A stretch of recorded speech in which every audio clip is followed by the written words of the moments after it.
அல்ஹம்துலில்லாஹ் இன்னல் ஹம்துலில்லாஹி நஹ்மதுஹு வ நஸ்தஈனுஹு வ நஸ்தக்ஃபிருஹு வ நஊது பில்லாஹி மின் ஷுரூரி அன்ஃபுஸினா வ மின் ஸய்யிஆத்தி அஅமாலினா மன் யஹ்திஹில்லாஹு ஃபலா முضில்ல லஹு வ மன் யுضில்ஹு ஃபலா ஹாதிய லஹு வ அஷ்ஹது அன் லா இலாஹா இல்லல்லாஹு வஹ்தஹு லா ஷரீக லஹு வ அஷ்ஹது அன்ன முஹம்மதன் அப்துஹு வ ரசூலுஹு அம்மா பஅத் ஃபகத் கால அல்லாஹு தஆலா ஃபில் குர்ஆனில் அலீம் வல் ஃபுர்கானில் மஜீத் அஊது பில்லாஹி மினஷ் ஷைத்தானிர் ரஜீம் பிஸ்மில்லாஹிர் ரஹ்மானிர் ரஹீம் யா அய்யுஹன்னாஸ் இத்தகூ ரப்பக்குமுல்லதீ ஹலகக்கும் மின் நஃப்ஸின் வாஹிதா வ ஹலக மின்ஹா ஸௌஜஹா வ பஸ்ஸ மின்ஹுமா ரிஜாலன் கஸீரன் வ நிஸாஅ வத்தகுல்லாஹ அல்லதீ தஸாஅலூன பிஹி வல் அர்ஹாம் இன்னல்லாஹ கான அலைக்கும் ரகீபா. கால அல்லாஹு தஆலா ஐலன் லகத் கான லக்கும் ஃபீ ரசூலுல்லாஹி உஸ்வத்துல் ஹஸனா லிமன் கான யர்ஜுல்லாஹ வல் யௌமில் ஆஹிர் வ தக்கரல்லாஹு கஸீரா ஸதக்கல்லாஹுல் அலீம். அரசாட்சி தனதாக்கி அதன் சாட்சி நபியுமாக்கி இந்த உலகத்தை படைத்து பரிபாலித்து கொண்டிருக்கின்ற எல்லாம் அல்ல அல்லாஹை போற்றி புகழ்ந்தவனாக உரை ஆரம்பம் செய்கின்றேன். அல்ஹம்துலில்லாஹ். கண்ணியமிக்க எல்லாம் அல்ல அல்லாஹ்வின் அடியார்களே, அல்லாஹுடைய மாபெரும் கிருபையினால் அவன் வாரத்தில் ஒரு சிறப்பு வழிபாடு தினமாக ஆக்கியிருக்கின்ற ஜும்மாவுடைய நாளிலே நாம் அனைவரும் அவனை வணங்கி வழிபட வேண்டும் என்பதற்காக ஒன்றாக குழுமி இருக்கிறோம். அப்படி குழுமி இருக்கக்கூடிய இந்த ஜும்மாவுடைய நேரத்திலே மார்க்கத்தினுடைய ஒரு சில செய்திகளை நமது சிந்தனைக்கு படிப்பனையாக பெறுவதற்காக பார்க்க இருக்கின்றோம். இந்த வாரத்தினுடைய அந்த ஜும்மா ஹுத்பா பெறுவதனுடைய தலைப்பு என்னவென்று சொன்னால், தூதரின் பக்கம் திரும்புவோம் என்ற அடிப்படையின் கீழே ஒரு சில செய்திகளை சிந்தனைக்கு பார்க்க இருக்கின்றோம். கண்ணியமிக்க எல்லாமல் அல்லாஹ்வின் அடியார்களே, இந்த உலகத்தில் வாழ்ந்து கொண்டிருக்கக்கூடிய மக்கள் தங்களுக்கிடையே ஏதாவது ஒரு செயல்பாடு செய்திகள் வந்தது என்று சொன்னால், அந்த செய்திகள் வந்திருக்கக்கூடிய மக்களுக்கிடையிலே இருக்கின்ற அனைத்து மனிதர்களுமே அந்த செய்தியை ஒரே மாதிரியாக புரிந்து கொள்வார்களா என்று நாம் பார்த்தோம் என்று சொன்னால், நிச்சயமாக அப்படி புரிந்து கொள்ள மாட்டார்கள். ஒருவர் குறைவாக புரிந்து கொள்வார், இன்னொருவர் தவறாக புரிந்து கொள்வார், இன்னும் சில பேர் சரியான முறையில் புரிந்து கொள்வார்கள். இந்த அடிப்படையில் தான் மக்கள் மத்தியிலே ஒரு செய்தி வரக்கூடிய நேரத்திலே அவருடைய புரிதல் தன்மை இருக்கிறது நாம் பார்க்குறோம். அதை ஒரு உதாரணத்தோடு ஒப்பிட்டு பார்க்க வேண்டும் என்று சொன்னால், நாம் வாழக்கூடிய இந்த காலகட்டத்திலே நம்முடைய நாடுகளிலே ஊர் பகுதியிலே பார்த்தோம் என்று சொன்னால், இந்த யூடியூப் சேனல் நடத்துபவர்கள் அல்லது பத்திரிகை நிருபர்கள் எல்லாம் ஏதாவது ஒரு கருத்தை முன்னிறுத்தி, இந்த ஆட்சி இந்த மனிதர்கள் ஆட்சிக்கு வந்து விட்டார்களே, இந்த கட்சி ஆட்சிக்கு வந்துவிட்டது, உங்களுடைய கருத்து என்ன என்ற அடிப்படையில் கேட்கும் பொழுது ஒவ்வொரு மனிதருமே ஒவ்வொரு கருத்தை அவர்களுடைய மனசில் என்னென்ன இருக்குதோ அதை சொல்கிறத பார்க்குறோம். இப்போ ஒரு கட்சி ஆட்சிக்கு வந்துருச்சுன்னு சொன்னால் எல்லா மக்களும் அதை பற்றி ஒரே மாதிரி சொல்கிறாங்களா? சொல்ல மாட்டாங்க. அப்போது ஒரு செய்தி மக்களுக்கு மத்தியிலே வருகிறது என்று சொன்னால் அதை பல்வேறு விதமான புரிதல்கள் தான் மக்கள் புரிந்திருப்பார்கள். ஒருவர் புரிந்ததை போல் இன்னொருவர் புரிய முடியாது என்பதை முதலில் சரியாக நாம் மனதில் நிலைநிறுத்தி கொள்ள வேண்டும். இதை நிலைநிறுத்தி கொண்டால்தான் நாம் நம்முடைய வாழ்க்கையிலே எந்த ஒரு செய்தி நம்மை நோக்கி வந்தாலும் அதை சரியான முறையில் நாம் அணுக முடியும். அது உலகத்தினுடைய செயல்பாடுகளாக இருந்தாலும் சம்பந்தப்பட்ட செய்தியாக இருந்தாலும் சரி, அல்ல மார்க்கத்தினுடைய சம்பந்தப்பட்ட செய்தியாக இருந்தாலும் சரி, நாம் என்ன செய்யணும்? அதை எப்படி அணுக வேண்டுமோ அந்த அளவுக்கு சரியான ஒரு முறையில் அணுகக்கூடியவர்களாக நாம் இருக்கணும். இன்றைக்கி நாம் பார்க்குறோம், ஏகத்துவ சிந்தனை இவ்வளவு ஆண்டுகளுக்கு பிறகும் இன்றைக்கு ஏகத்துவம் பேசக்கூடிய மக்களுக்கு மத்தியிலும் மார்க்க ரீதியான கருத்து வேறுபாடுகள் இருக்கிறத பார்க்குறோம். அதேபோல் ஏகத்துவம் அல்லாத மக்களுக்கு மத்தியிலையும் கருத்து வேறுபாடுகள் மார்க்க ரீதியாக இருக்கிறதெல்லாம் நாம் பார்க்குறோமா இல்லையா? அப்போ அதை எப்படி சரியான முறையில் அணுக வேண்டும் என்பதை இஸ்லாம் நமக்கு அழகான முறையில் வழிகாட்டி தருகின்றது. அப்போ அந்த மார்க்கத்துடைய விஷயங்கள் கருத்து வேறுபாடுகள் இருக்கக்கூடிய நேரத்தில் நாம் எப்படி அதை சரியான முறையில் தீர்வு காண முடியும்? அது அல்லாஹ்வுடைய தூதர் ஸல்லல்லாஹு அலைஹி வஸல்லம் அவர்களை பின்பற்ற வேண்டிய முறையில் சரியாக பின்பற்றினால்தான் அந்த விஷயங்களுக்கெல்லாம் தீர்வு காண முடியும் என்பதையும் மனதில் நிலைநிறுத்திக் கொள்ள வேண்டும். எந்த ஒரு விவகாரமாக இருந்தாலும் சரி, நாம் என்ன செய்யணும்? நம்மை சார்ந்து வாழ்ந்து கொண்டிருக்கக்கூடிய அந்த மனிதர்கள் சொல்வது தான் சரி, அப்படி என்கிற நிலைமையிலே போய்விடக்கூடாது. அதனால தான் அல்லாஹ் திருமறை குர்ஆனில் சொல்லி காமிக்கின்றான், லக்கது கான லக்கும் ஃபீ ரசூலுல்லாஹி உஸ்வத்துல் ஹஸனா, உங்களுக்கு அல்லாஹுடைய இந்த தூதரிடத்திலே அழகிய முன்மாதிரி இருக்கிறது. அல்லாஹ் திருமறை குர்ஆனில் சொல்லி காமிக்கிறான். சொல்லிட்டு மேலும் அடுத்த கருத்தை சொல்கிறத நம்ம உள்வாங்கணும். யாருக்கு முன்மாதிரி அல்லாஹுடைய தூதரிடத்தில் இருக்குது என்பதாக அல்லாஹ் சொல்லி காமிக்கின்றான் என்று சொன்னால், லிமன் கான யர்ஜுல்லாஹ், அல்லாஹ்வின் மீது ஒல் யௌமில் ஆஹிர், இறுதி நாளின் மீது எந்த ஒரு மனிதன் ஆதரவு வைத்து வ தக்கரல்லாஹ கஸீரா, அல்லாஹுவை அதிகம் நினைக்கின்றானோ நேசிக்கின்றானோ அப்படிப்பட்ட மனிதர்களுக்குத்தான் உஸ்வத்துல் ஹஸனா, நபிகள் நாயகம் ஸல்லல்லாஹு அலைஹி வஸல்லம் வாழ்க்கையிலே முன்மாதிரி இருக்கிறது என்பதாக அல்லாஹ் ரப்புல் ஆலமீன் திருமறை குர்ஆனில் 33வது அத்தியாயத்தில் 21வது வசனத்தில் சொல்லி காமிக்கிறது நம்ம பார்க்குறோம். அப்போ இதுதான் நமக்கு மத்தியிலே மார்க்கம் சம்பந்தமான எந்த ஒரு செய்தியாக இருந்தாலும் அல்லது உலகத்தோடு ஒன்று போயிருக்கக்கூடிய நாளைக்கு உலகத்தில் இந்த செயலை நாம் செய்தால் மறுமையில் நன்மை கிடைக்கும், உலகத்தோடு இந்த செயல்பாடை நாம் செய்தால் அல்லது மறுமையில் நமக்கு மிகப்பெரிய பாரதூரமான விளைவுகள் தண்டனை கிடைக்கும் என்று எதை நீங்கள் செய்வதாக இருந்தாலும் அல்லாஹுடைய தூதர் ஸல்லல்லாஹு அலைஹி வஸல்லம் அவர்கள் பக்கம் திரும்பி அவர்கள் எப்படி வழிகாட்டி தந்திருக்காங்க என்ற அடிப்படையிலே நாம் செயல்பட்டோம் என்றால்தான், அவர்களை பின்பற்றினோம் என்றால்தான் நமக்கு அது நாளை மறுமையிலே ஈடேற்றம் பெற்று தரக்கூடிய செய்தியாக அமையும் என்பதை தெளிவாக விளங்கிக் கொள்ள வேண்டும். அல்லாஹ் ரப்புல் ஆலமீன் அந்த மனிதர்களுக்கு மத்தியிலிருந்தே ஒரு தூதரை தேர்ந்தெடுத்து முஹம்மது ஸல்லல்லாஹு அலைஹி வஸல்லம் அவர்களை தூதராக அனுப்பி அல்லாஹ் நமக்கு அருள் புரிந்திருக்கின்றான். அது பல்வேறு வகையில் நாம் விளங்கிக் கொள்ள முடியும். அவர்கள் இந்த மார்க்கத்தினுடைய செய்திகள் மட்டுமல்லாமல் இந்த உலக வாழ்க்கையில் எப்படி நீங்கள் வாழ வேண்டுமோ அதை ஒரு மிகப்பெரிய ஒரு கலையாகவே கற்றுத்தந்துவிட்டு சென்றிருக்கிறார்கள். இன்னும் அசத்தியத்தின் மீது இருளில் கிடந்த மக்களை எல்லாம் சத்தியத்தை எடுத்து போதித்து அந்த மக்களை சத்தியம் என்ற அந்த வெளிச்சத்திலே நாளைக்கு மறுமையிலே வெற்றி பெறக்கூடிய மனிதர்களாகவும் அல்லாஹ்வுடைய தூதர் ஸல்லல்லாஹு அலைஹி வஸல்லம் அவர்கள் பயிற்சி அளித்திருக்கிறத நம்ம பார்க்குறோம். அப்போ அதனால தான் அல்லாஹ் திருமறை குர்ஆனில் சொல்லி காமிக்கிறான், அல்லாஹ் நபி ஸல்லல்லாஹு அலைஹி வஸல்லம் அவர்களுக்கு இடையே உங்களுக்கு ஒரு அழகிய முன்மாதிரி இருக்குது என்பதாக சொல்லி காமிக்கக்கூடிய செய்தியை பார்க்குறோம். ஆனால் நம்மளுடைய வாழ்க்கை இன்றைக்கி எப்படி இருக்குது? நமக்கு மத்தியிலே உலகத்தினுடைய செயல்பாடு இருந்தாலும் சரி அல்லது மார்க்கத்துடைய சிந்தனையாக இருந்தாலும் சரி, ஏகத்துவ சிந்தனையில் இருக்கக்கூடியவர்களாக இருந்தால் என்ன செய்கிறாங்க? தான் சேர்ந்திருக்கக்கூடிய அமைப்பு, தான் சேர்ந்திருக்கக்கூடிய இயக்கம், தான் ரொம்ப நேசிக்கக்கூடிய தலைவர், இப்படி எவராக இருந்தாலும் அவர் சொல்லக்கூடிய கருத்து சரி. எங்கே போயிடுறாங்க? அல்லாஹ்வுடைய தூதர் என்ன வழிகாட்டி தந்திருக்கிறார்கள், அல்லாஹ் திருமறை குர்ஆனில் இதற்கு என்ன தீர்வு சொல்கிறார்கள் என்பதையெல்லாம் விளங்கி கொள்ளாத மக்களாக, அதை பார்த்து தெரிந்து கொள்வதற்கு விரும்பாத அந்த மக்களாக எப்படி போகிறத பார்க்குறோம். நம்மளுடைய தலைவர் சொல்லிட்டாரு, அவர் சொன்னால் எல்லாம் சரியாக இருக்கும், நம்ம போய் நம்ம ஆய்வு செஞ்சு பார்க்க வேண்டியதில்லை, ஆராய்ச்சி செஞ்சு பார்க்க வேண்டியது என்ற அடிப்படையில் எல்லாம் இன்றைக்கி பலவிதமாக மக்கள் இந்த சிந்தனையில் இருக்குது நம்ம பார்க்குறோம். அல்லாஹ் அப்படியா சொல்லி காமிக்கிறான்? ரசூல் ஸல்லல்லாஹு அலைஹி வஸல்லம் அவர்கள் தான் உங்களுக்கு அனைத்து விஷயத்திற்கும் முன்மாதிரியாக இருக்கிறார்கள் என்று சொல்லி காமிக்கின்றான். அப்போ அந்த அடிப்படையில் விளங்கி கொண்ட மக்களாக எந்த ஒரு செயலாக இருந்தாலும் சரி, இஸ்லாமியர்களாக இருக்கக்கூடிய நாம், முஸ்லீம்களாக வாழ்ந்து வரக்கூடிய நாம் எப்படி செய்கிறோம்? இம்மையிலே இருக்கிறோம், மறுமையை நம்பியவர்களாக இருக்கிறோம். அப்போ இந்த உலக வாழ்க்கையாக இருந்தாலும் மறுமை வாழ்க்கைக்கு பயனுள்ளதாக எதுவாக இருந்தாலுமே அல்லாஹ்வுடைய தூதர் ஸல்லல்லாஹு அலைஹி வஸல்லம் அவர்களை மட்டும்தான் நம்முடைய வாழ்க்கையை வழிகாட்டியாக எடுத்துக்கொள்ள வேண்டும். மாறாக நமது பகுதியில் இருக்கக்கூடிய ஹஜ்ரத்மார்களையோ அல்லது நம்மளுடைய அமைப்பு இயக்கம் என்று சொல்லக்கூடிய இருக்க தலைவர்மார்களையோ எவரையும் எடுத்துக்கொள்ளக்கூடாது. அப்படி எடுத்துக்கொண்டோம் என்று சொன்னால் அவர்களிடத்தில் கேட்கலாம், சந்தேகம் கேட்கலாம். அந்த சந்தேகத்தை அவர் சொல்கின்ற விதம் எப்படி இருக்கிறது? அல்லாஹ்வுடைய தூதர் வழிமுறை காட்டி தந்த அடிப்படையில் அவர் தீர்வு சொல்கிறாரா, இல்லை அவருடைய மனோ இச்சையின்படி தீர்வு சொல்கிறாரா என்ற அடிப்படையில் எல்லாம் விளங்கி செயல்பட வேண்டும். அல்லாஹ் திருமறை குர்ஆனில் சொல்லி காமிக்கிறான், ஒமா ஆத்தாக்கும் ரசூலு ஃபஹுதூஹு, இந்த தூதர், நம்மால் அனுப்பப்பட்ட இந்த தூதர் எதை உங்களுக்கு கொடுத்தாரோ அதை நீங்கள் வாங்கிக் கொள்ளுங்கள். ஒமா நஹாக்கும் அன்ஹு ஃபன்தஹு, அவர் எதை விட்டு எல்லாம் உங்களை ஒதுங்கி வாழ சொன்னாரோ அதை உங்களுடைய வாழ்க்கையிலிருந்து நீங்கள் விலக்கிக் கொள்ளுங்கள் என்பதாக சொல்லி காமிச்சிட்டு சொல்கிறான், ஒத்தக்குல்லா, அல்லாஹ்வை அஞ்சிக் கொள்ளுங்கள், இன்னல்லாஹ் சதீதுல் இகாப், அல்லாஹ் மிக மிக கடுமையாக தண்டிப்பவனாக இருக்கிறான் என்பதாக 59வது அத்தியாயத்தில் 7வது வசனத்தை சொல்லி காமிக்கிறத பார்க்குறோம். முதல்ல ஒரு வசனத்தில் பார்த்தோம், அழகிய முன்மாதிரியாக அல்லாஹ்வுடைய தூதர் இருக்கிறாங்க. யாருக்கு இருக்கிறாங்க? யார் அல்லாஹ்வின் மீதும் இருநாளின் மீதும் நம்பிக்கை வைத்து அல்லாஹ்வை அதிகம் நினைக்கக்கூடிய மனிதராக இருக்கிறாரோ அவருக்கு அழகிய முன்மாதிரி இருக்கிறது. அப்போ அல்லாஹ்வை சரியான முறையில் நம்ப வேண்டிய முறைப்படி நம்பி அல்லாஹ்வுக்கு அச்சப்பட்டு வாழக்கூடிய மனிதராக இருந்தால்தான் அல்லாஹ்வால் அனுப்பப்பட்ட தூதரை எந்த விஷயத்திலும் பின்பற்றி நடக்க முடியும். எந்த ஒரு செயல்பாடாக இருந்தாலும் தூதரின் பக்கம் திரும்ப முடியும். அப்போ அந்த அடிப்படையில் அல்லாஹ் ரப்புல் ஆலமீன் சொல்லி காமிக்கக்கூடிய செய்தியை நம்ம பார்க்குறோம். அதோ போல இன்னொரு வசனத்தில் அல்லாஹ் சொல்லி காமிக்கின்றான், இன்னமா கான கௌலல் முஃமினீன இதா துஉ இலல்லாஹி வ ரசூலிஹி யஹ்கும பைனஹும், அவர்களிடையே தீர்ப்பு வழங்குவதற்காக அல்லாஹ்விடமும் அல்லாஹ் அவனது தூதரிடமும் அழைக்கப்படுகின்ற அந்த நேரத்திலே ஐ யகூலு சமிஅனா வ அத்தஅனா வ உலாயிக ஹுமுல் முஃப்லிஹூன், ஒரு சில மனிதர்களை அவர்களுக்கு ஏற்பட்டிருக்கக்கூடிய பிரச்சனையிலிருந்து சச்சரவுகளிலிருந்து தீர்ப்பு வழங்குவதற்காக அல்லாஹ்வின் பக்கமும் அல்லாஹ்வுடைய தூதர் பக்கமும் அழைக்கப்பட்டது என்று சொன்னால் அவர்கள் சொல்லுவார்கள், ஐயக்கூலு, அவர்கள் சொல்லுவார்கள், சமீனா, நாங்கள் செவியுற்றோம், வா அத்தகனா, நாங்கள் அப்படியே கட்டுப்பட்டோம் என்ற அடிப்படையிலே அவர் சொல்லுவார்கள் சொல்கிறான். யாரை? அப்படி யார் நாங்கள் அல்லாஹ்வுடைய வார்த்தைக்கும் உன்னுடைய தூதருக்கும் கட்டுப்பட்டோம் செவியுற்றோம் என்று சொல்கிறார்களோ அப்படிப்பட்ட அந்த மனிதர்கள் தான் உலாயிக ஹுமுல் முஃப்லிஹூன், அவர்கள் தான் வெற்றியாளர்கள் என்பதாக சொல்லி காமிக்கிறான்.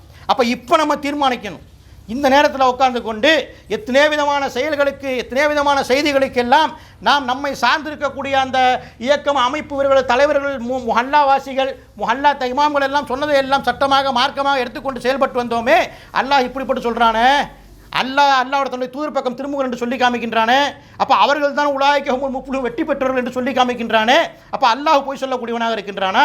அப்போ நாம் சிந்தித்து பார்க்க வேண்டும். இன்னும் தெளிவாக பார்த்தோம் என்று சொன்னால் அல்லாஹ்வுடைய தூதரை பின்பற்ற வேண்டும் என்று ஒரு விஷயம் இருக்கிறது. அது மிக மிக அவசியம் மனிதர்களுடைய வாழ்க்கையில், குறிப்பாக இஸ்லாமியர்களுடைய வாழ்க்கையில். அதே போல் அவர்களை பின்பற்றுவது எந்த அளவுக்கு சிறந்த விஷயமோ, அவர்களுடைய வார்த்தைகளை புறக்கணித்தோம் என்று சொன்னால் அதைவிட மிகப்பெரிய வழிகேடு எதுவுமே இந்த உலகத்தில் இல்லை என்பதை தெளிவாக விளங்கிக் கொள்ள வேண்டும். இந்த உலகத்தில் மட்டுமல்ல, மறுமை வாழ்க்கையிலும் அது நம்ம நஷ்டத்தில் கொண்டு சேர்க்கும் என்பதை தெளிவாக விளங்கிக் கொள்ள வேண்டும். இந்த வேறுக்குரிய வசனம் அதை சொல்லி வச்சிருக்கிறது நம்ம பார்க்குறோம். இன்னும் பார்த்தோம் என்று சொன்னால் எந்த அளவுக்கு நம்ம பார்க்குறோம். இன்றைக்கி நம்ம முதல்ல சொல்லிக்கிட்டு இருந்த மாதிரி நமக்கு யார் யாரெல்லாம் தேவையாக இருக்கிறார்களோ அவர்களை பின்பற்றி நம்ம அவர்கள் ஒரு செய்தி சொன்னார்கள் என்று சொன்னால் அதுதான் சரி என்று போய்கொண்டிருக்கிறோமா இல்லையா? அதுக்கு காரணம் இந்த உலகம் முக்கியம். அவர் சொல்வதை சரி என்று கண்டால்தான் நாம் அந்த இயக்கத்திலே பயணிக்க முடியும், இல்லை ஒரு அமைப்பிலே பயணிக்க முடியும், இல்லை ஒரு அரசியல் கட்சியிலே பயணிக்க முடியும்.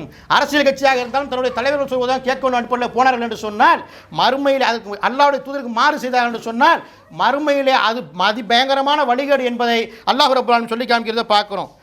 33வது அத்தியாயத்தில் 36வது வசனத்தில் அல்லாஹ் சொல்லி காமிக்கின்றான், ஒமா கானலி முஃமினீன ஒமா கானலி முஃமினின் ஒலா முஃமினத்தின் இதா கலல்லாஹு வ ரசூலுஹு அம்ரன். எந்த ஒரு மூமினான ஆணுக்கும் பெண்ணிற்கும் அல்லாஹும் அவருடைய தூதரும் ஒரு காரியத்தை முடிவு செய்துவிட்ட பிறகு யகூனலஹுமுல் ஹீரத்து மின் அம்ரிஹிம், அவர்களாக தங்களது அந்த செயல்பாடுகளிலே சுய விளக்கம் பெறுவது, சுயமாக அவர்களே சிந்தித்து செயல்படுவது என்பது யாருக்குமே கிடையாது என்பதை அல்லாஹ் சொல்லி காமிக்கிறான். அதாவது அல்லாஹும் அல்லாஹ்வுடைய தூதரும் ஒரு செய்தியிலே ஒரு விஷயத்திலே இதுதான் வழிமுறை என்று டிக்ளேர் செஞ்சு காமித்ததற்கு பிறகு எந்த ஒரு சாதாரண உலகத்தில் உள்ள மனிதர்கள் ஐயோனாஸ் என்று அழைத்து சொல்லவில்லை. முஃமினான ஆண்களுக்கும் பெண்களுக்கும் சுய விருப்பம் கொள்வது என்பது கிடையவே கிடையாது, ஆகாது என்பதாக அல்லாஹ் சொல்லி காமிச்சிட்டு கடைசியாக முடிக்கிறான், ஒமை யஸில்லாஹ வ ரசூலஹு ஃபகத் லல்லலாலன் முபீனா.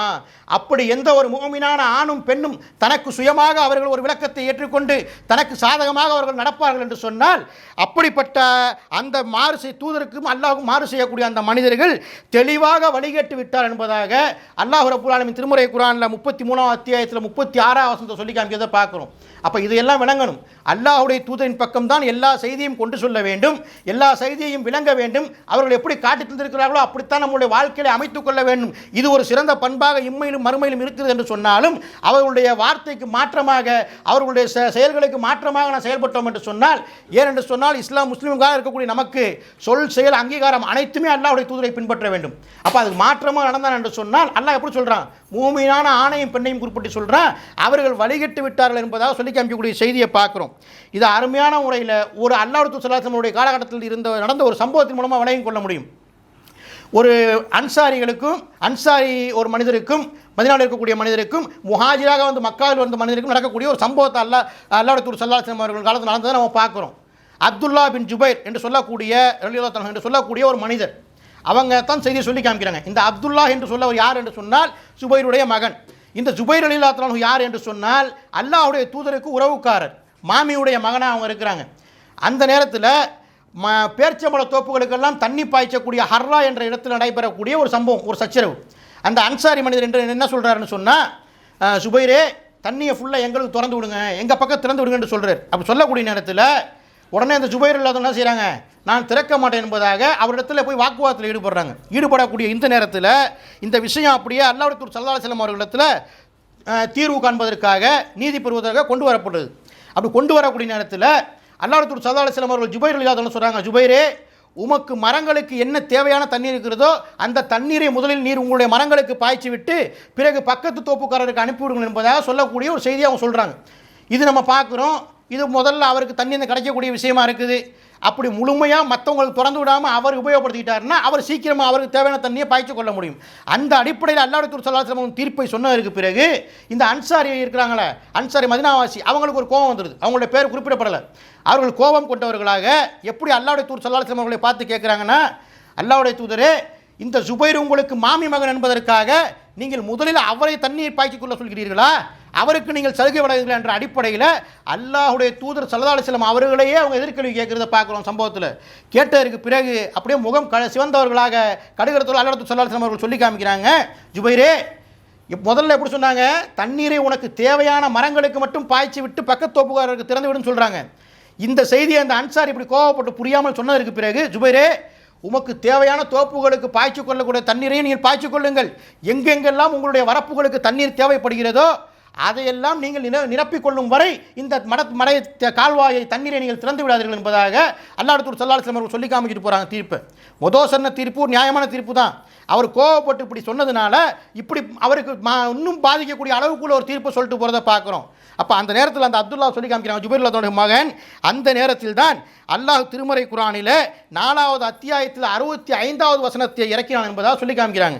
எந்த அளவுக்கு அல்லாஹ் சொல்லி காமிக்கிறான்னா, அதை ஆரம்பிக்கும் போது சொல்கிறான் அந்த வசனத்தை, ஃபலா வரப்புக்கலா யுமினூன், முஹம்மதே உம்முடைய இறைவன் மீது ஆணையாக அவர்கள் தமக்கிடையே ஏற்பட்ட சண்டையினால் உம்மை நீதிபதியாக ஏற்று பின்னர் நீர் வழங்கிய அந்த தீர்ப்பில் அதிருப்தியாக இருந்து கொண்டிருக்கின்றார்களே, அப்படிப்பட்ட அந்த மனிதர் உங்களுக்கு முழுமையாக அந்த அதிருப்தியிலிருந்து விலகி உங்களுக்கு முழுமையாக உங்களுடைய தீர்ப்புக்கு முழுமையாக கட்டுப்படுகின்ற வரை அவர் நம்பிக்கை கொண்டவராக ஆக மாட்டார் என்பதாக அல்லாஹ் சொல்லி அல்லாஹ் அந்த வசனத்தை இறக்குறோம். இப்போ நம்ம என்ன பார்க்குறோம், நம்ம குடும்பத்தில் எவ்வளோ பிரச்சனை நம்மளுடைய வாழ்க்கை நடக்குது. குடும்பத்தில் கணவன் மனைவிக்கு இடையில் அல்லது அண்ணன் தம்பிக்கு இடையில் சொத்து அன்றைக்கி நம்ம என்ன செய்கிறோம், சொத்து பிரச்சனை வந்துட்டாலே உடனே கோர்ட்டுக்கு தானே போகிறோம்.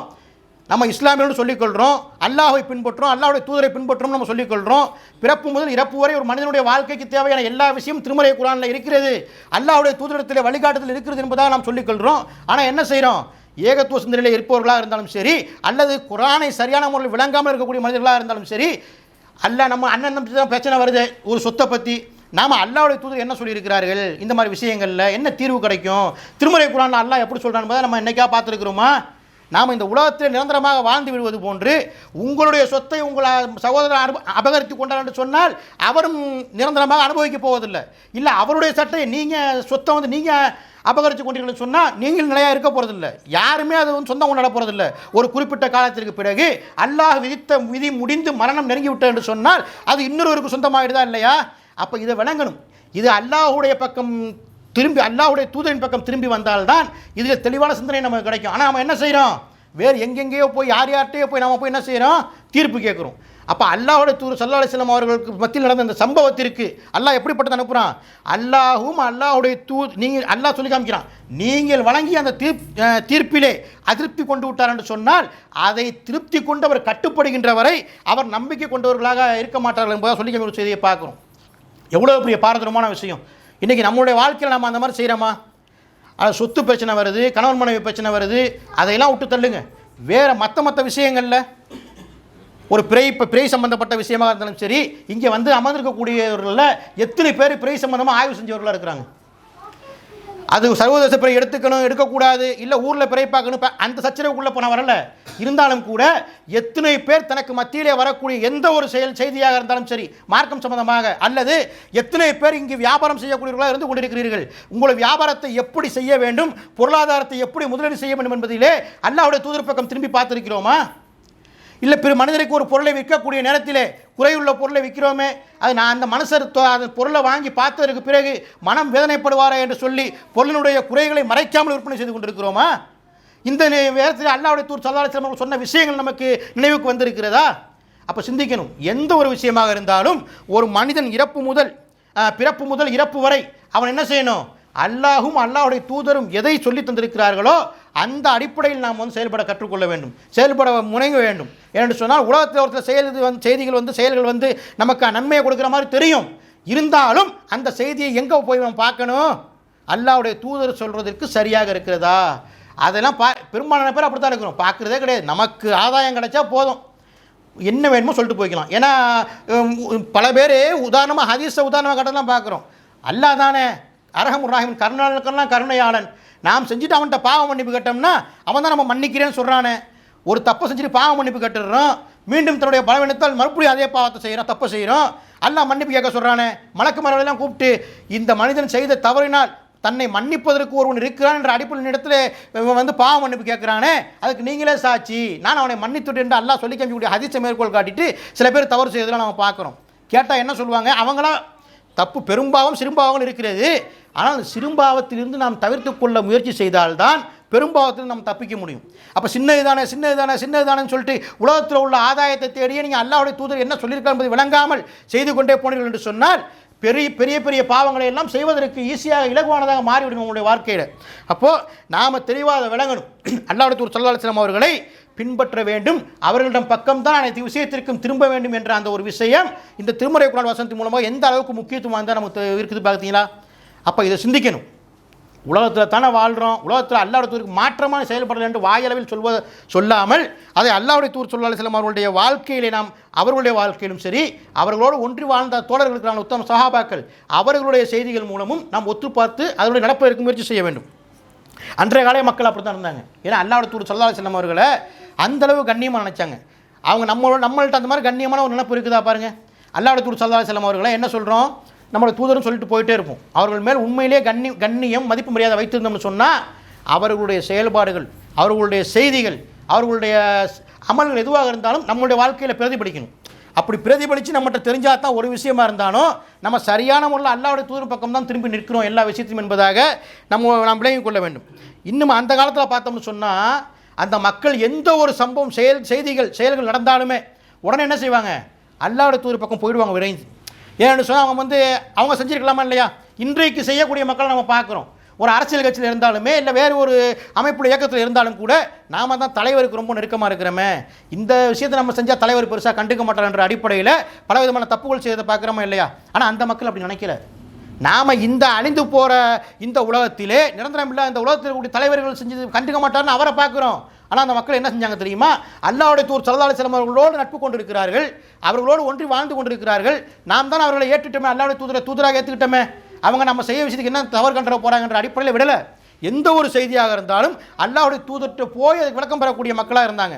அந்த வகையில் பார்த்தோம்னு சொன்னால் திருமறை குர்ஆனுடைய ஒரு வசனத்தை ஓதுவதன் மூலமாக ஒரு சம்பவம் நடக்குது. குல்சும் என்று சொல்லக்கூடிய ஒரு மனிதன் என்ன பண்ணுறாங்கன்னு சொன்னால் கூஃபா பள்ளிவாசலில் இமாமாக இருக்கிறாங்க.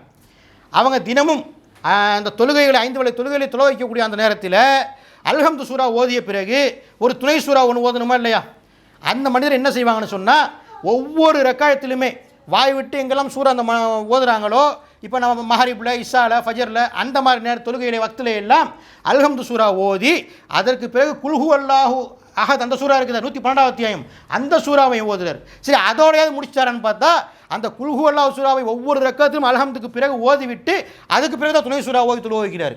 அப்போ மக்கள்லாம் பார்க்குறாங்க, இவர் என்ன இப்படி செஞ்சுட்டு இருக்காருன்னு சொல்லிட்டு அவங்கள்ட்ட போய் கேட்குறாங்க, குல்சும் அவர்களே, நீங்கள் அல்ஹம்து ஓதிடுறீங்க, குல்ஹு அல்லாஹ் அந்த 112வது அத்தியாயத்தையும் ஓதிடுறீங்க, ஆனால் நீங்கள் ஏன் திரும்ப அடுத்த ஒரு சூறாவையும் ஓதுறீங்க, குல்ஹு அல்லாஹ் மட்டும் ஓதி முடிச்சிடலாமே என்ற அடிப்படையில் அவங்கள்ட்ட போய் விளக்கம் கேட்குறாங்க.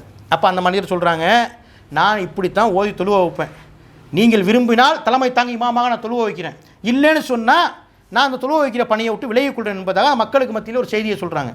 அப்போ அந்த மக்கள் அவரை விடுறதுக்கு மனசு இல்லை. ஏன்னா அவங்களுக்கு மத்தியிலேயே அந்த குல்சும் என்று சொல்லக்கூடிய மனிதரை ஒரு சிறந்த மனிதராக அவங்க விளங்கி வச்சிருக்கிறாங்க. அதனால் இவரை தவிர வேறு யாரும் நமக்கு தொலை வைக்கக்கூடாது என்ற ஒரு கருத்தின் அடிப்படையில் என்ன செய்கிறாங்கன்னு சொன்னால் இந்த செய்தி அல்லாஹ்வுடைய தூதர்கிட்ட கொண்டு போகிறாங்க. அங்கே போய் அவர்களுக்கு எடுத்து சொன்னப்பட்டதற்கு பிறகு அல்லாஹ்வுடைய தூதர் ஸல்லல்லாஹு அலைஹி வஸல்லம் மனிதரை கூப்பிட்டு கேட்குறாங்க, நீங்கள் இவ்வாறு இந்த அத்தியாயத்தை ஓதி மற்ற துணை சூறையை ஓதுவதற்கு காரணம் என்ன, அதை சொல்லுங்கன்னு கேட்குறாங்க. நீங்கள் உங்களோடு இருக்கக்கூடிய மக்கள் சொல்கிறாங்களே அல்ஹம்துக்கு பிறகு ஒரே ஒரு துணை சூறா ஓதி நீங்கள் முடிக்கக்கூடாதா, நீங்கள் இந்த அத்தியாயத்தை ஓதி துணை சூறா ஓதுறீங்களே ஏன்னு கேட்கக்கூடிய நேரத்தில் அல்லாஹ்வுடைய தூதரே, இந்த வசனத்தை நான் மிகவும் நேசிக்கிறேன், 112வது அந்த அத்தியாயத்தை அதில் உள்ள வசனங்களை எல்லாம் நான் மிகவும் நேசிக்கக்கூடியவனாக இருக்கேன் என்று ஒரு வார்த்தையை அந்த மனிதர் சொல்கிறார். சொன்னவண்ண நீங்கள் இந்த அத்தியாயத்தை நேசிக்கின்ற அந்த காரணத்தினால் உங்களுக்கு சொர்க்கம் கிடைக்கும் என்பதாக அல்லாஹ்வுடைய தூதர் ஸல்லல்லாஹு அலைஹி வஸல்லம் அவர்கள் அந்த மனிதருக்கு தீர்ப்பளிக்கிறாங்க. அப்போ அந்த மக்கள் அதுக்கு மேலே கேட்கல, அல்லாஹ்வுடைய தூதரே நாங்கள் ஒரு செய்திக்கு தீர்ப்பு கொண்டு வந்தால் நீங்கள் அவர் செய்கிறது சரின்னு சொல்லி அப்படின்னு கேட்கல. அப்போ அல்லாஹ்வுடைய தூதர் சொல்லிட்டாங்கன்னா முடிஞ்சு போச்சு. ஆனால் நம்ம வாழ்க்கையில் என்ன செய்கிறோம், இன்றைக்கி அல்லாஹ்வுடைய தூதர் சொன்னாலும் அதுக்கு செகண்ட் ஆப்ஷன் இருக்கான்னு பார்க்குறோம். அல்லாஹ்வுடைய தூதர் நமக்கு தோதா சொன்ன மாதிரி ஏதாவது ஒரு சஹாபாக்கள் அறிவிச்சிருக்கிறாரா, நபித்தோழர் அறிவிச்சிருக்கிறாங்களா, இல்லை தாபீன்கள் தபா தாபீன்கள் அறிவிச்சிருக்கிறார்களா, நம்மளுடைய எண்ணம்.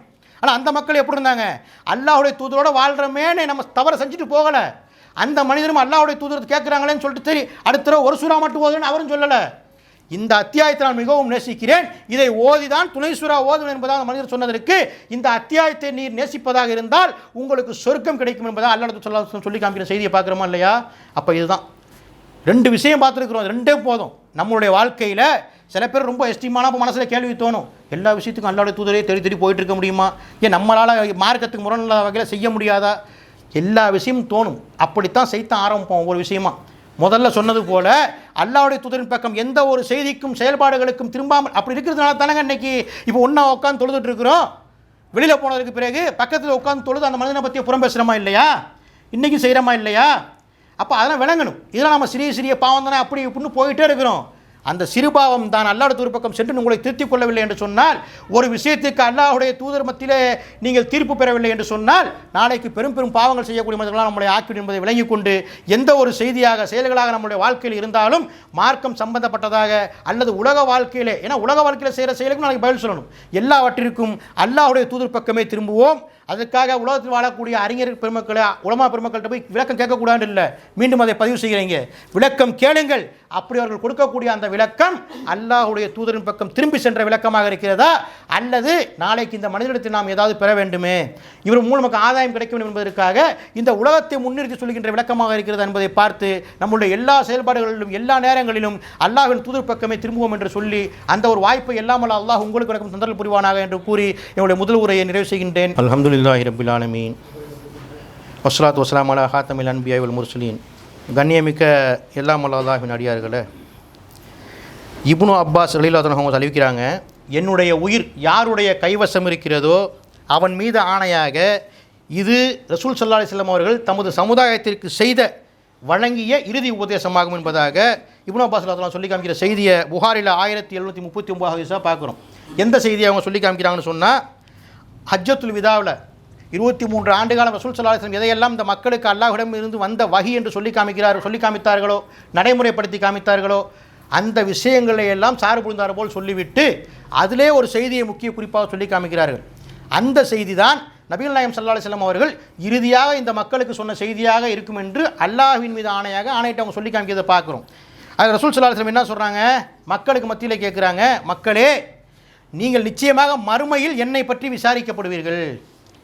யார் சொல்லி காமிக்கிறா, நம்மளை போன்று ஒரு சாதாரண மனிதர்களாக இருக்கக்கூடியவங்கள அல்லாஹ்வுடைய தூதராக இருக்கக்கூடிய அவர்கள் கேட்குறாங்க, என்னை பற்றி நிச்சயமாக மறுமையில் அல்லாஹ் ரப்பல் ஆலமீன் உங்கள்கிட்ட விசாரிப்பார்.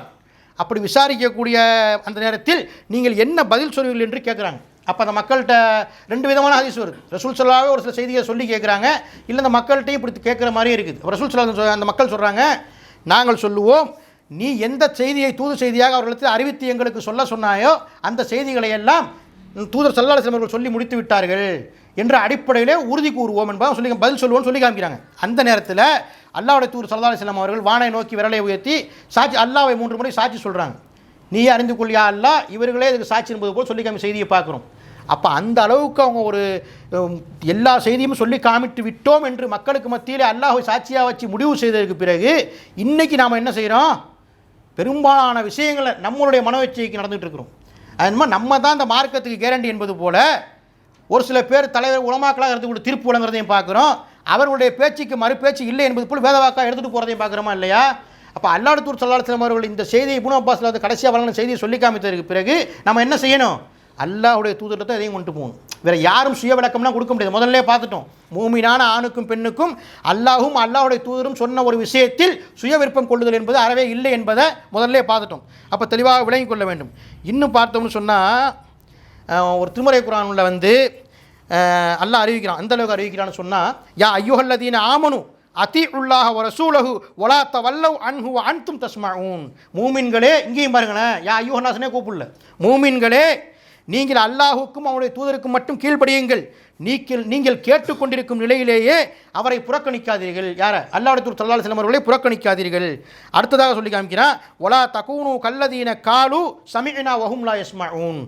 மனப்பூர்வமாக செவியேற்காமல் இருந்து கொண்டே நாங்கள் செவியுற்றோம் என்று தன்னுடைய நாவால் மட்டும் மொழிகின்றார்களே, அப்படிப்பட்ட மனிதர்களைப் போல் நீங்களும் ஆகிவிடாதீர்கள் என்பதாக அல்லாஹ் அந்த வசனம் சொல்லி காமிக்கிறான். சொல்லிட்டு கடைசியாக ஒரு வசனம் சொல்லி முடிக்கிறான், இன்ன சர்ர தவாபி இந்தல்லாஹி சும்முல் புக்முல்லதீன லா யஅகிலூன். நிச்சயமாக அல்லாஹ்விடத்திலே, அல்லாஹ் படைத்த உயிரினத்திலேயே மிக மிக கேவலமான உயிரினங்கள் எது தெரியுமா? உண்மையை அறிந்து கொள்ளாத செவிடர்களும் ஊமைகளும் தான் என்பதாக அல்லாஹ் ரப்புல் ஆலமீன் திருமறை குர்ஆனில் 8வது அத்தியாயத்தில் 20, 21, 22 இந்த 3 வசனங்களையும் சொல்லி காமிக்கிறத பார்க்குறோம். அப்படியே சிந்திச்சு பாருங்கள், நாம் வந்து நம்மளுடைய நாவால் அல்லாஹ்வுடைய தூதரை பின்பற்றுகிறோம் என்று சொல்லி விட்டு போயிடுறோமா, இல்லை நம்மளுடைய செயல்பாடுகளில் காமிக்கிறோமா? குடும்ப வாழ்க்கையில், உலக நண்பர்களோடு பழகக்கூடிய வாழ்க்கையில், அடுத்தவனுடைய பொருள்களுக்கு இதை மாற்று செய்யக்கூடிய இடத்துல, அடுத்தவனுடைய மானத்தோடு விளையாடக்கூடிய விஷயங்களில், எல்லா விஷயத்திலையுமே அல்லாஹ்வுடைய தூதர் என்ன சொல்லியிருக்கிறார்கள் என்று செவியுற்றவர்களாக சமீனா அத்தாயினா என்று கட்டுப்பட்டு அப்படி வாழ்ந்து கொண்டிருக்கிறோமா, இல்லது செவியுற்றோம் என்று நாவால் சொல்லக்கூடிய மக்கள் போல் அல்லாஹ் ஆகிறாங்கன்னு சொல்கிறானே அப்படி வாழ்ந்து கொண்டிருக்கிறோமா? நம்ம தான் பரிசோதனை செஞ்சு பார்க்கணும். நம்மளுடைய ஒரு சில விஷயங்கள் தான் வெளியில் தெரியும், நம்ம வீட்டுக்குள்ளே செய்கிற விஷயங்கள்லாம் யாருக்கும் தெரியாது. அதனால தான் ரசூல் ஸல்லல்லாஹு அலைஹி வஸல்லம் சொன்னாங்க, உங்களில் சிறந்தவர் உங்கள் மனைவரில் சிறந்தவர் சொல்லி காமிச்சாங்க. அப்போ நாம் நம்மளே சுயபதம் செய்யணும், அடுத்தவங்க சொல்கிற அளவுக்கு வச்சிக்கக்கூடாது. நம்மளுடைய வாழ்க்கை எப்படி இருக்குது, அல்லாஹ் கேவலப்படுத்த சொல்கிறானே, உண்மையை அறிந்து கொள்ளாத செவிடர்களும் அவர்களை பற்றி சொல்லி காமிக்கிறானா, செவிடர்களும் ஊமையர்களும்னு. அப்படி நம்மளுடைய வாழ்க்கையில் செயல்பட்டு கொண்டிருக்கோம் என்பதையெல்லாம் விளங்கி எந்த ஒரு செய்தியாக இருந்தாலும் அதை அல்லாஹ் ஒரு தூதரிடம் பக்கம் மீண்டு வருவோம் என்ற அடிப்படையில் வாழக்கூடிய மக்களாக எல்லாம் வல்ல ரப்புல் ஆலமீன் நம் அனைவரும் ஆக்கி அருள் புரிவானாக. வாஹிர் தவானா அல்ஹம்துலில்லாஹி ரப்பில் ஆலமீன். அஸ்ஸலாமு அலைக்கும் வரஹ்மத்துல்லாஹி வபரகாத்துஹு.